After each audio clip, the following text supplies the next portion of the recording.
Protocol పాటించని నీటిపారుదల అధికారులు తెలంగాణ ముఖ్యమంత్రి రేవంత్ రెడ్డి ఫోటో ముందుగా పెట్టకుండా రాష్ట్ర భారీ నీటిపారుదల శాఖ మంత్రి ఉత్తమ్ కుమార్ రెడ్డి ఫోటో పెట్టిన ఘనత నీటిపారుదల అధికారులకే దక్కుతుంది.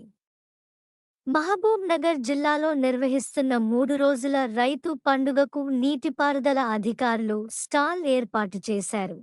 కానీ అధికారులు ఎలాంటి ప్రోటోకాల్ పాటించకుండా ఫ్లెక్సీలో మొదట ముఖ్యమంత్రి ఫోటో వేయకుండా ఇష్టానుసారం చివరగా పెట్టడం వారి నిర్లక్ష్యానికి పరాకాష్ట. ఈ విజువల్స్ వీరు పెట్టిన స్టాల్లో చివరగా ముఖ్యమంత్రి ఫోటో అందరి కంటికి కనిపించేటట్లు పెట్టడం ఆశ్చర్యానికి గురి చేస్తుంది. ఇలాంటి ఇక ముందు చేయకుండా అధికారులపై శాఖపరమైన చర్యలు తీసుకోవాలని పలువురు కాంగ్రెస్ శ్రేణులు డిమాండ్ చేస్తున్నారు.